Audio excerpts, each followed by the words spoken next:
দলীয় প্রতীক থেকে বাদ গেল শাপলা প্রতীক, পাশাপাশি দোয়েল প্রতীক তালিকায় রাখা হয়নি বলে জানায় নির্বাচন কমিশন। তবে ত্রয়োদশ সংসদ নির্বাচন সামনে রেখে প্রতিদ্বন্দ্বী প্রার্থীদের বরাদ্দের জন্য প্রতীক সংখ্যা ৬৯ থেকে বাড়িয়ে ১১৫টি করছে নির্বাচন কমিশন। জানা গেছে শিগগিরই এ সংক্রান্ত প্রজ্ঞাপন জারি করবে ইসি সচিবালয়। আগামী নির্বাচন সামনে রেখে নিবন্ধনের আবেদন করেছে শতাধিক নতুন দল। বরাবরই ইসির তালিকাভুক্ত প্রতীক থেকে দলগুলোকে ভোটের মার্কা বরাদ্দ দেওয়া হয়। নিবন্ধন পেলে সংশ্লিষ্ট দলের বিপরীতে প্রতীক সংরক্ষণ করে ইসি। তবে এবার ভোটের মার্কার তালিকায় আলোচনায় থাকা শাপলা বা দোয়েল রাখা হয়নি।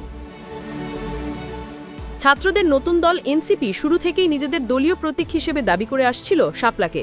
তবে দেশের জাতীয় প্রতীক বিবেচনায় শাপলাকে কোনো দলের প্রতীক দিতে সম্মত নয় নির্বাচন কমিশন। নির্বাচন কমিশনার বলেন, এবার প্রায় ১১৫টি ভোটের প্রতীক চূড়ান্ত করা হয়েছে। এ সংক্রান্ত বিধিমালা মন্ত্রণালয় যাবে। তবে শাপলাকে প্রতীক হিসেবে তফসিলভুক্ত না রাখার বিষয়ে আমরা নীতিগত সিদ্ধান্ত নিয়েছি।